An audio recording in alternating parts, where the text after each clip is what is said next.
সকালের স্নিগ্ধ আলোয় আলোকিত হচ্ছে চারিদিক, পাখির কলরবে বিকশিত হচ্ছে প্রকৃতির শোভায়।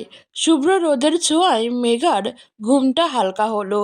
ধীরে ধীরে চোখ খুলল। এরপর আশেপাশে তাকিয়ে বোঝার চেষ্টা করলো সে কোথায় আছে। ধীরে ধীরে গতকালের ঘটনা মনে পড়ল। তাড়াতাড়ি উঠে ওয়াশরুম খুঁজে তার ভেতরে ঢুকলো। ভেতরে ঢুকে হাঁ হয়ে গেল, এটা কি ওয়াশরুম নাকি কোনো রুম? এখানে অনায়াসে 10-12 জন লোক থাকতে পারবে। এত বিলাসিতা বাথরুমে। লোকটি কি বাথরুম প্রিয় নাকি? এসব ভাবতে ভাবতে মেঘা ফ্রেশ হয়ে নিল। এরপর তাড়াতাড়ি বের হয়ে দরজার বাইরে গেল। বাইরে গিয়েও তার অবাক হওয়ার অবস্থা দ্বিগুণ হলো। ও কি কোনো রূপকথার রাজপ্রাসাদে এসেছে নাকি স্বপ্ন দেখছে? নিজেকে নিজে চিমটি কেটে উফ করে আওয়াজ করলো। স্বপ্ন না এটা সত্যি। বিশাল বড় 2 তলা বিশিষ্ট বাড়িটি, অভিজাত্যে ভরপূর্ণ বাড়িটি। হঠাৎ করেই গম্ভীর পুরুষালী কণ্ঠে কেউ বলল, নিচে ডাইনিং টেবিলে গিয়ে বসো, নাস্তা করে নাও। হঠাৎ আদ্রিয়ানের কথায় চমকে উঠল, তবুও নিজের অবাক হওয়ার ভাব কাটিয়ে নিল। সাথে সাথে তারপর আমতা আমতা করে বলল, আহ আহ আমার খিদে নেই। ঠিক আছে, আমি বলেছিলাম যে আমি বাসায় যাব। এখন তো আমি ঠিক আছি, তাই আর কি। এই বিষয়ে পরে কথা হবে। আর আমি এত কথা পছন্দ করি না, তাই যা বলছি তাই করো। গম্ভীরভাবে দাঁতে দাঁত চেপে বলল। মেঘা হঠাৎ করেই ভয় পেতে লাগলো, তাই সুরসুর করে নিচে নেমে ডাইনিং চেয়ারে বসলো। তার পিছন পিছন আদ্রিয়ানো এসে তার পাশের চেয়ারে বসলো। সার্ভেন্ট 2জন তাড়াতাড়ি খাবার সার্ভ করে দিল। আদ্রিয়ান অবশ্য অয়েলি খাবার পছন্দ করে না, তাই তার জন্য নির্দিষ্ট ডায়েট চার্ট অনুযায়ী খাবার দেওয়া হলো। ফ্রুট জুস, ডিম আর সালাড। মেঘ ওনার খাবার দেখে নাক সিটকায়। এরপর তার জন্য দেওয়া ব্রেড জ্যামের দিকে তাকিয়ে ঠোঁট উল্টায়। ওকেও এসব খাবার দিয়েছে। ওর সকাল সকাল ফ্রুট খেতে একদম পছন্দ করে না। অবশ্য ওর ফ্রুট বলতেই অ্যালার্জি। এরপর একটা ব্রেড নিয়ে তাড়াতাড়ি কামড় বসিয়ে জুসটা খেয়ে উঠে পড়ল। যা যা দেওয়া আছে সব ফিনিশ করো। খাবার নিয়ে অজুহাত আমি একদম পছন্দ করি না। So finish it quickly. ধমক দেওয়াতে হালকা কেঁপে উঠল মেঘা। এরপর তাড়াতাড়ি নাক চিপে খাওয়া শুরু করলো। আর এইদিকে আদ্রিয়ান এসব আর চোখে দেখে বাঁকা হাসলো, যা কারোর দৃষ্টিতে আসলো না।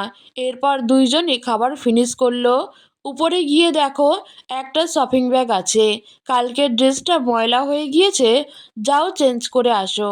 না না, লাগবে না, আমি এটাতেই ঠিক আছি, একটু পর তো বাসায় যাব, সমস্যা হবে না। তোমাকে কি আমি কিছু বলতে বলেছি? আব আসলে আসলে নকলে কিছুই না, যা বলছি তাড়াতাড়ি করো, গো ফাস্ট। ধমক দিয়ে বলল আদ্রিয়ান। মেঘা ভয়ে তাড়াতাড়ি উপরে যেই রুম ছিল সেইখানে গিয়ে তাড়াতাড়ি ড্রেস চেঞ্জ করে নিচে নেমে গেল। এরপর আদ্রিয়ান মেঘার হাত ধরে গাড়ির পেছনের এক সাইডে বসিয়ে অপর সাইডে গেলে গার্ড তখন দরজা খুলে দিল। নির্দিষ্ট জায়গাতে বসতেই গাড়ি স্টার্ট হলো। মেঘা আর চোখে আদ্রিয়ানকে দেখছে আর হাত কচলাচ্ছে। শুনো মেয়ে, আমি এখন যা বলবো মন দিয়ে শুনবে, আর যা যা করতে বলবো মন দিয়ে করবে। কি বলেছি ঠিক আছে? মেঘা চোখ বড় বড় করে তাকালো আদ্রিয়ানের দিকে, আর ভাবছে এমন কি কথা যা উনি আমাকে বলবেন। আমার জানা মতো তো কোনো কথাই নেই। এরপর হঠাৎ করেই কিছু একটা মনে পড়ল। পরপর কয়েকটা ঢোক গিলল। এর মানে সে যে তার মার্ডার করা দেখে ফেলেছিল, তার জন্য লোকটা তাকে এত খাতির যত্ন করলো, যাতে ভালোভাবে ভুলিয়ে ভালিয়ে আমাকে মারতে পারে। এতক্ষণ তবে আমার শেষ বেলা চলছিল লোকটার কাছে। এর মানে এখন এই লোকটা আমাকে মারার জন্য অন্য জায়গায় নিয়ে যাচ্ছে। না না, আমি এখনই মরতে চাই না। এখনো জীবনের কত কিছু করা বাকি। এখনো তো আমার বিয়েটাও হয়নি। আর এই লোক এখনই আমাকে আমার না দেখা হবু স্বামীর থেকে আলাদা করার পরিকল্পনা করছে। না না, এখনই কিছু করতে হবে। পরপর কয়েকটা শ্বাস ফেলে, বিশ্বাস করুন আমি ইচ্ছা করে আপনার ওই মার্ডার করার দৃশ্য দেখিনি। আমি তো ওইদিকে টিউশন করিয়ে ভদ্র বাচ্চার মতোই বাসায় যাচ্ছিলাম, আর হঠাৎ করেই আওয়াজ পেলাম, তাই কৌতূহলবশত আপনার কীর্তিকলাপগুলো দেখে ফেলেছি। কিন্তু সত্যি করে বলছি আমি এসব কাউকেই বলবো না, আপনার দিব্যি। তবুও আপনি আমাকে মারবেন না। ভয়ে কান্না করতে করতে আদ্রিয়ান মেঘার এসব কথা শুনে মনে মনে বাঁকা হাসলো। এরপর কিছুক্ষণ চুপ থেকে কিছু একটা ভাবলো। শুনো মেয়ে, আমি কেমন, যেহেতু তুমি জানো সেহেতু আমার কথার অবাধ্য হলে কি হতে পারে বুঝতেই পারছো। মেঘা ভয়ে ভয়ে মাথা নাড়ালো। মানে সে জানে এখন থেকে তোমার সাথে দুইজন মহিলা গার্ড থাকবে, আর কোনো ছেলের সাথে কথা বলা তো দূর, ধারে কাছেও যেতে না দেখি। চুপচাপ কলেজে যাবে আর বাসায় আসবে, আর অন্যদের বাসায় গিয়ে গিয়ে টিউশন করানোর প্রয়োজন নেই। কিন্তু আমি টিউশন না করলে তো হবে না। আমার আব্বুকে, শুনো মেয়ে, তোমার আব্বুর সাথে আমি যা কথা বলার বলবো, এর হেরফের যাতে না হয়। কথার অবাধ্য হলে কি হবে সেটা জানোই। মেঘা ভয়ে ভয়ে ঢোক গিলল। ওর সব কিছু কেমন জানি মাথার উপর দিয়ে যাচ্ছে। মানে সে বুঝছে না এই লোক এত কিছু কেন করতে বলছে। ওর জীবন ও বুঝবে, যেখানে আব্বু তাকে কোনো কিছুর জন্য নিষেধাজ্ঞা করে না, সেখানে এই লোক কোন ক্ষেতের মূলা যে তার স্বাধীন লাইফে উড়ে এসে জুড়ে বসছে। আমি তো টিউশন করবই, আমার তো টিউশন করতে ভালো লাগে। এই লোকের জন্য নিজের ইচ্ছার কেন বিসর্জন দেব বলেই নিজেই মুখ ভেঙালো। এই যে ভাবনা রানী, নিজের ভাবনা হয়ে গেলে এখন গাড়ি থেকে বের হও, তোমার বাসার সামনে চলে আসছি। সময় নষ্ট করা আমার একদম পছন্দ না। মেঘা বাইরে তাকিয়ে দেখলো গাড়ি সত্যিই তার বাসার সামনে চলে আসছে। তাই তাড়াতাড়ি কোনো কথা না বলে গাড়ি থেকে বের হয়ে এক দৌড় মারল। তার পেছনে যে কেউ একজন চোখ লাল করে তাকিয়ে আছে বুঝতেই পারল না। মেয়েটা এত চটপটে কেন? এইভাবে দৌড় দেওয়ার কোনো প্রয়োজন ছিল? বেয়াদব মেয়ে, আর একটা দিন এইভাবে ছুটুক, পা ভেঙে রেখে দেব। রাগে গজগজ করতে করতে ড্রাইভারকে গাড়ি স্টার্ট দিতে বলল। ড্রাইভারও সাথে সাথে গাড়িটি স্টার্ট করলো আর রওনা হলো অফিসের উদ্দেশ্যে। মেঘা বাসার সামনে এসে যখন কলিং বেল বাজালো তখনই তার আব্বু দরজা খুলে দিল। ভয়ে ভয়ে তার আব্বুর দিকে তাকালো, কারণ এখনও তো আব্বু তাকে খুব বকবে সারা রাত বাসার বাইরে থাকার জন্য। কিন্তু তাকে অবাক করে দিয়ে, মামনি এত তাড়াতাড়ি চলে আসলে যে? তোমার তো কলেজে ক্লাস শেষ করে আসার কথা ছিল। তন্নি তো এসএমএস করে তাই বলল আমাকে। মেঘা তার আব্বুর দিকে অবাক চোখে তাকিয়ে আছে, কারণ তার বোধগম্য হচ্ছে না এখানে তন্নি কোত্থেকে টপকে পড়ল। তবুও নিজেকে দ্রুত স্বাভাবিক করে, আসলে আব্বু, কাল তো ব্যাগে আর বই নিয়ে যায়নি, তাই ওইগুলোই নিতে আসলাম আব্বু। আচ্ছা ঠিক আছে, তুমি কি নাস্তা করে আসছো আম্মু? হ্যাঁ আব্বু। আব্বু, আমার কলেজের জন্য লেট হয়ে যাচ্ছে, তোমার সাথে পরে কথা হবে। বলেই সে রুমে তাড়াতাড়ি গিয়ে ব্যাগ নিয়ে কলেজের উদ্দেশ্যে রওনা দিল। তার আব্বু মেয়ের তাড়াহুড়া দেখে মুচকি হেসে নিজের কাজের উদ্দেশ্যে বের হয়ে গেল। চৌধুরী গ্রুপ অফ ইন্ডাস্ট্রিতে। স্যার, মিস্টার খান আমাদের সাথে করা ডিলটি ক্যান্সেল করতে চাইছে। তার কোনো উপযুক্ত কারণ কি বলেছে? আসলে স্যার, গোপন সূত্র থেকে জানা গেছে কোনো এক ঈগল গ্রুপের সাথে মিস্টার খান হাত মিলিয়েছেন, যার জন্য উনি এই ডিলটি ক্যান্সেল করে তাদের বিশ্বাসযোগ্য লোক হওয়ার চেষ্টা করছে। কারণ বেশিরভাগ শেয়ার আমাদের কোম্পানি ইনভেস্ট করছে। এতে যদি ডিল ক্যান্সেল করা হয় তাহলে তো আমরাই বিরাট অ্যামাউন্টের ক্ষতির সম্মুখীন হব স্যার। আর আমি এটাই বুঝতে পারছি না আমাদের সাথে ডিল ক্যান্সেল করে ওনার কী লাভ। যেখানে সবাই আমাদের সাথে কাজ করতে চায় সেখানে উনি কাজ পেয়েও হাতছাড়া করছে, সাথে বিশ্বাসঘাতকতার পরিচয় দিচ্ছে। আসাব, একটা কথা আছে শুনেছ তো, বেশি বার বেরো না, ঝড়ে পড়ে যাবে। মিস্টার খানেরও পাখনা গজিয়েছে, তাই আমার সাথে 2 নম্বরই করার সাহস পাচ্ছে। শোনো, মিস্টার খানের পুরো ইনফরমেশন কালেক্ট করো। ঠিক আছে স্যার। তারপর আদ্রিয়ান ল্যাপটপে নজর বুলিয়ে আবার আফসোসের দিকে দৃষ্টি নিক্ষেপ করলো। আর শোনো, তোমার ম্যামের 24 ঘন্টার খবর আমার চাই, আর ওর কোনো কিছুতে সমস্যা যাতে না হয় সেটার দিকেও খেয়াল রাখবে।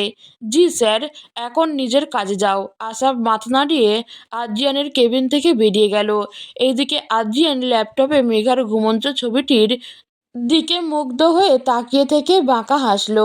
এই যে ঘুমকুমারী, তোমার ওই স্নিগ্ধ মুখে কি আছে বলো তো, যে আমার মতো এক গম্ভীর লোককেও তোমার দিকে এইভাবেই বিমোহিত করছে? বলেই প্রশান্তির এক নিঃশ্বাস ছাড়ল। একবার যখন ধরা পড়েছে ওই গম্ভীর অন্তরালে, তখন সেই জায়গা থেকে তো তোমার মুক্তি নেই স্নিগ্ধ পরী। চোখের বন্দিনী তো সহজেই হয়ে গেলে, কিন্তু খুব শীঘ্রই আমার মন পিঞ্জিরাতেও বন্দি করে নেব। আর কিছুদিন মুক্ত থাকো, নিজের স্বাধীনতা এনজয় করো। এরপর থেকে তো সেই স্বাধীনতা নাও পেতে পারো, কারণ তোমাকে যে আমার অন্তরালের বেড়াজালেই বন্দি হতে হবে স্নিগ্ধপরী। মেঘা হাঁটছে, আর কাল থেকে আজ এই পর্যন্ত হওয়া সব কিছুর হিসেব কষছে। আসলেই কি হলো সে এখন পর্যন্ত বুঝতে পারতেছে না।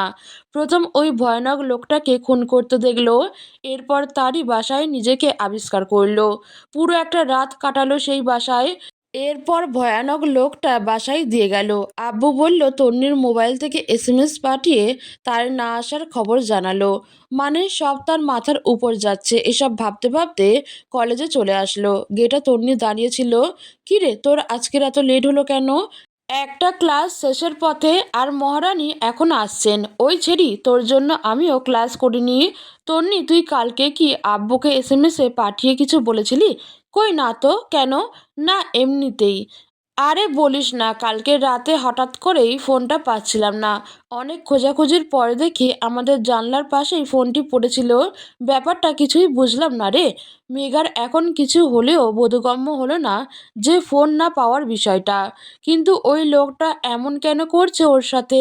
যাই হোক, এসব ব্যাপার আপাতত মস্তিষ্কে ঢুকছে না। তাই পরবর্তী ক্লাসের উদ্দেশ্যে তারা ভবনে প্রবেশ করলো। রৌদ্রপ্রজ্জ্বল দিনে তাপটা একটু বেশিই হয়, যার জন্য গরমে অবস্থা অতিষ্ঠ হয়ে ওঠে। মেঘারও ঠিক সেই অবস্থা। কলেজে ছুটি হওয়ার নিদারুণ বাসায় যাওয়ার জন্য রওনা দিল। তন্নি আজ কলেজে আসেনি, যার জন্য একা একা পথ পাড়ি দিতে হচ্ছে। এমনিতেই সে বিরক্ত তন্নি না আসার কারণে, এর উপর আবার ঘেমে টেমে নাজেহাল অবস্থা। কি এক বিরক্তকর ব্যাপার, একটা রিক্সাও পাচ্ছে না। এইসব ভাবতে ভাবতে হাঁটছিল, তখনই দুইটা গাড়ি সাইড হয়ে দাঁড়ালো। এতে মেঘা হঠাৎ করেই ভয় পেয়ে গেল। এইভাবে কি কেউ গাড়ি থামায় নাকি? আজব। এসব বিশৃঙ্খলা লোকজনে আসলেই ভরে গেছে দেশটাতে। কোনো শৃঙ্খলা নেই। রাস্তা মনে হয় সরকারই পাইছে। যত সব আজাইরা পাবলিক, এই বলেই সে সামনে আগাতে থাকলো। হঠাৎ করেই কালো কোট পরিহিত কোনো ব্যক্তির বুকে ধাক্কা খেলো, আর তার শরীরের কড়া পারফিউমের গন্ধ নাসারন্ধ্রে শিরশিরিয়ে ঢুকে গেল।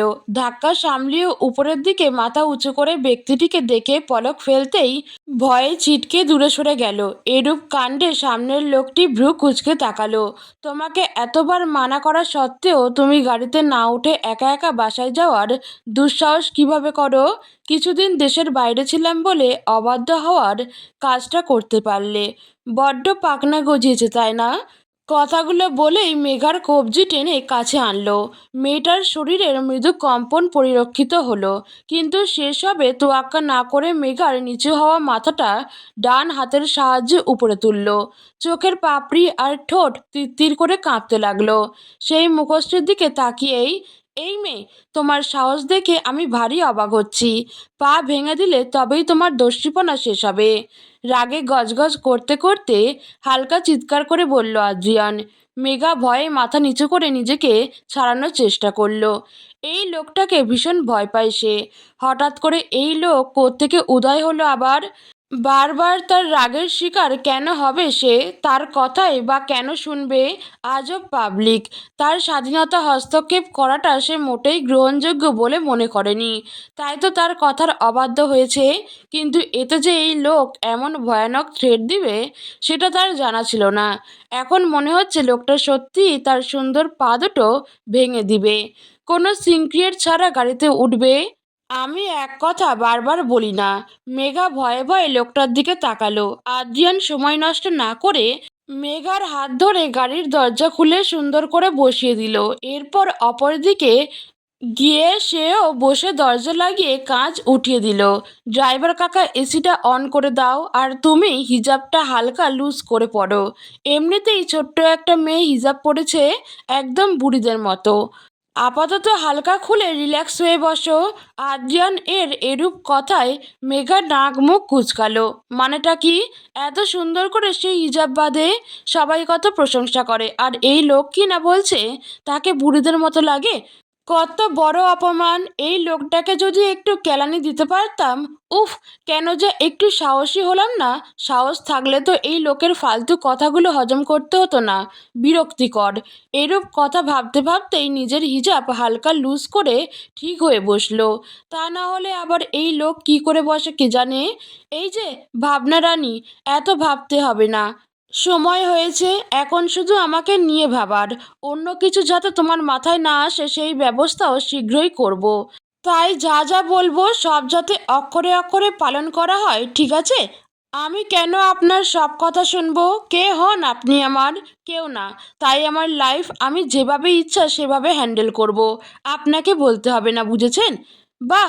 ভাবনা রানীর মুখে দেখি ভালো বুলি ফুটেছে। আর আমি কে সেটা যেহেতু জিজ্ঞেস করেছই, তখন এর উত্তর দেওয়ার সময়টাও তাড়াতাড়ি হবে। ভেবেছিলাম তোমাকে কিছুদিন টাইম দেব, কিন্তু এখন সেটা দেওয়ার সুযোগ দেখছি তুমি নিজেই বন্ধ করে দিয়েছো। তৈরি থাকো, আজ তোমার জন্য বড় সারপ্রাইজ রেডি থাকছে। আর খুব শীঘ্রই বন্দি পিঞ্জিরায় বন্দি হওয়ার জন্য প্রস্তুত হও। এইবার কোনো ছাড় নেই তোমার। বলেই বাঁকা হেসে সোজা হয়ে বসলো। এতক্ষণ আদ্রিয়ান মেঘার খুব কাছাকাছি ছিল বলেই নিঃশ্বাস নিতে পারছিল না মেঘা। কিন্তু সব কথাই সে শুনেছে, তবুও সে কথাগুলো সঠিক মর্ম বুঝতে পারেনি। ছোট্ট মাথায় এত প্রেশার দেওয়ার দরকার নেই, ঠিকভাবে শ্বাস নাও। এরূপ কথায় আদ্রিয়ান থেকে একটু দূরে সরে আস্তে ধীরে নিঃশ্বাস নিতে থাকলো। মেঘার বাড়ির সামনে চলে এসেছে আদ্রিয়ানের গাড়ি। এখন বাসায় গিয়ে গোসল করে খেয়ে ঘুমাবে, কারণ পরে হয়তো এই ঘুমটাও তোমার ধারে কাছে সহজে নাও ধরা দিতে পারে। কি হলো, যাও। হালকা চিৎকার করার ফলে মেঘা কেঁপে উঠল। একে তো এই লোকের কথাগুলো ঠিকঠাক হজম হচ্ছে না, তার উপর কিছুক্ষণ পর পর ধমক দিয়েই যাচ্ছে। ধুর বা! যখন ধমক খাওয়ার আগেই সে তাড়াতাড়ি বের হয়ে বাসায় চলে গেল। এইদিকে আদ্রিয়ান, তোমাকে আর দূরে রাখা যাবে না স্নিগ্ধ পরী। বন্ধ পিঞ্জিরায় জলদি আনতে হবে তোমাকে। আমার এই একাকিত্ব জীবনের প্রশান্তি যে তুমি, আমার নির্ঘুম রাতের সঙ্গী যে তুমি। আই বেডলি নিউ ইউ স্নিগ্ধ পরী। বলেই গাড়ির কাঁচ তুলে নিজের কাজের গন্তব্যে গেল। আমি এত পেঁচিয়ে কথা বলতে পারি না। আমাকে অবশ্যই জানা আছে আপনার। নতুন করে আরও একবার পরিচয় দিয়ে নেই। আমি আদ্রিয়ান চৌধুরী, একজন সফল বিজনেসম্যান। মা বাবা নেই। আমার মা বাবার অভাব আমার দাদিমা পূরণ করেছে। শ্বশুর আব্বু, আমি আপনার মেয়েকে বিয়ে করতে চাই। আমার কখনো মেয়েলি কোনো কেস নেই। আপনার মেয়েকে সুখে রাখার মতো আমার যথেষ্ট এবিলিটি আছে, তাই না করার কোনো কারণ দেখছি না। সামনাসামনি বসে আছেন আদ্রিয়ান আর তার আফতাব মাহমুদ। কিছুক্ষণ আগেই মেঘাদের বাসার প্রায় 20 জন বডিগার্ড নিয়ে এসেছে। দাদিমাকে আনতে চেয়েছিল, কিন্তু অসুস্থ হওয়ার কারণে আদ্রিয়ান নিয়ে আসেনি। এখানে সে বিয়ের প্রপোজাল নিয়েই এসেছে। অবশ্য এটাকে প্রপোজাল বললে ভুল হবে। মনে হচ্ছে বিয়ে করতে পুরো বরযাত্রী নিয়ে এসেছে। শোনো বাবা, আমরা তোমাদের মতো এত বড়লোক নই যে সম্বন্ধ করব। আর আমার মেয়ে যথেষ্ট ছোট, আর বাইরের দুনিয়ার মত আমার মেয়ে এতটা বুঝদার নয়, অনেকটা নরম স্বভাবের। তাই সংসার করার মতো এখনও ওই বুঝটা এখনও ওর হয়নি। অবুঝ বলেই এখনই নিতে চাইছি শ্বশুরাব্বু, কারণ দুনিয়ার পরিস্থিতির বিষয়ে আপনার ধারণা আছে। আর আপনার মেয়ে এতটাও ছোট না যে বিয়ের উপযুক্ত হয়নি। আর আমি যা তা নিয়েই কিন্তু ক্ষান্ত নই। আর না শব্দটা আমার একদম পছন্দ নয়। তাই যা চাইছি তাই যদি কোনো ঝামেলা ছাড়াই করতে চান ভালো, নয়তো অন্য পথ অবলম্বন করলে সেটা আপনার জন্য অপমানজনিত হতে পারে। বলেই আদ্রিয়ান বাঁকা হাসলো আর হাতের রিভলভার নিয়ে ঘোরাতে লাগলো। আলতাফ মনে মনে সামান্য চিন্তাগ্রস্ত হলেও নিজেকে সামনে থেকে কঠোর রাখলো। শোনো বাবা, আমি তোমাকে ছেলের মতো ভাবি, কিন্তু তোমার পেশাকে আমি ভয় পাই। ঝুঁকিপূর্ণ পেশা নিয়ে তুমি যুদ্ধ করছো, তোমার জীবনের কোনো নিশ্চয়তা নেই। এখন মেয়েকে তোমার কাছে দিলেও সে ঝুঁকিপূর্ণ হয়ে যাবে। তাই তুমি তোমার প্রস্তাব ফিরিয়ে নিয়ে যাও বাবা, আর আমার মেয়ের পিছু ছেড়ে দাও। আমি জানি আমার মেয়েকে তুমি নজরে নজরে রেখেছো। চুপ ছিলাম আমি, কারণ আমার এত সামর্থ্য নেই যে তোমার সাথে লড়াই করব। আমি লড়াই করতেও চাইছি না, কারণ অনেক বছর আগেই নিজের স্ত্রী সন্তানদের কথা ভেবেই সেই পথ ছেড়েছি। তাই কোনো ঝামেলা ছাড়া চুপচাপ চলে গেলে অনেক খুশি হব বাবা। আদ্রিয়ান রাগে ফুঁসছে, কিন্তু কিছু একটা ভেবে বাঁকা হাসলো। ঠিক আছে শ্বশুর আব্বু, আমি এখনই কোনো ঝামেলা করতে চাই না। সোজা আঙুলে ঘি উঠাতে চেয়েছিলাম, যখন উঠলো না তখন আঙুলটা না হয় সময় সাপেক্ষে বাঁকাবো। এখন আমি যাচ্ছি, মেয়েকে বিদায় দেওয়ার জন্য প্রস্তুত থাকুন। ভেবেছিলাম শান্তভাবে সব করব, কিন্তু আপনি যখন ঝামেলা চাইছেন তখন ঝামেলা হোক। আসি শ্বশুর আব্বু, বলেই আদ্রিয়ান বের হয়ে গেল। এইদিকে আলতাফ চিন্তায় পড়ে গেল, কারণ আদ্রিয়ানকে সে খুব ভালো করেই চেনে। তার ব্যবসা আরেক দুনিয়ার বিষয়ে। আপাতত মেঘাকে বাইরে বের হতে দেওয়া যাবে না। সময় সাপেক্ষ নিরাপদ জায়গায় পাঠিয়ে দিতে হবে মেয়েকে। এটা ভেবেই বাম পাশের সূক্ষ্ম হৃৎপিণ্ডে ব্যথা অনুভূত হলো। কখনোই মেয়েকে নিজের কাছ থেকে দূরে রাখেনি, এখন পরিস্থিতির জন্য নিজের কলিজাটাকে দূরে পাঠাতে হবে ভেবেই মনটা হু হু করে উঠল। এই কলিজাকে নিয়েই তো তার পুরো দুনিয়া। না, নিজেকে শক্ত করতে হবে, দুর্বল হলে চলবে না। মেয়ের ভালোর জন্য তাকে কঠোর হতেই হবে। এসব ভাবতে ভাবতে দরজা বন্ধ করলো। মেঘা কলেজে গিয়েছে। আজ অফিস ছুটি ছিল, তাই সে বাসায় ছিল। আসাফ কথা বলতে বলতে মেঘার কলেজের গেট থেকে বের হচ্ছিল, অমনি কারোর সাথে সজোরে ধাক্কা খেলো। অপোজিট ব্যক্তিটিকে ধরার আগেই ব্যক্তিটি চিৎপটাং। কোন উগান্ডা রে? আমার কোমরটা শেষ মনে হয়। ও আম্মু, তোমার মেয়ের বিয়ের আগেই কোমর ভেঙে বসে আছে গো। তোমার মেয়ের বিয়ে হবে না গো। এরূপ কাণ্ডে আসাফ হতভম্ব হয়ে গেল। পরিস্থিতি বেগতিক দেখে তাড়াতাড়ি পরিস্থিতি সামলাতে, আরে আরে কি করছেন, এইভাবে চিৎকার করছেন কেন? আপনি তো আমাকে ধাক্কা মারলেন আর তারপর পড়ে গেলেন, এখন চিৎকার করে কি গণপিটুনি দেওয়ার ফোন দিয়ে আসছেন নাকি? তন্নি নিচে থেকে উঠে হাত ঝাড়তে ঝাড়তে, কি এত বড় কথা, আমি চিৎকার করছি? এক তো আমাকে ইচ্ছা করে ধাক্কা মারলেন, আবার বলছেন আমি ধাক্কা দিচ্ছি। আপনি কোন ঋত্বিক রোশন আসছেন যে আমি আপনাকে ধাক্কা দেব? দেখুন, আমি কিন্তু ভালোভাবে আপনার সাথে কথা বলছি। আপনি কিন্তু সিন ক্রিয়েট করছেন। জানেন আমার বসকে? বসের নাম শুনলে আপনার চিৎকার একদম বন্ধ হয়ে যাবে। আপনার বস যেই হোক, আমি ভয় পাই না তাকে। এই তন্নি অন্যায়কে কখনোই সমর্থন করেনি আর করবেও না। আপনি কোথাকার কথা কোথায় নিয়ে যাচ্ছেন? এখানে অন্যায় কি হলো সেটাই তো বুঝলাম না। এত বড় একটা অন্যায় করে বলছেন অন্যায় কি হলো সেটা বুঝলো না? আহা, কচি খোকা না, ফিটারে দুধ খান বুঝি? দেখুন, একদম উল্টোপাল্টা কথা বলবেন না। অনেকক্ষণ ধরে আপনার অহেতুক কথা সহ্য করছি। নিতান্তই আপনি একজন ভদ্র ছেলে, না হলে আপনার অভদ্রতার খেসারত দিতাম আমি। আমি অভদ্র? তুই অভদ্র, তোর গার্লফ্রেন্ড অভদ্র, তোর বউ অভদ্র। হে রব, তুমি কোন পাগলের পাল্লায় ফেললে? আজ যে কার মুখ দেখে ঘুম থেকে উঠেছি কে জানে। এমনিতেই বসের টেনশন নিয়ে বাঁচি না, এখন আরেক উটকো ঝামেলা। উফ। এই ফিস ফিস করে কি বলছেন? হ্যাঁ, সাহস থাকলে বড় করে কথা বলেন।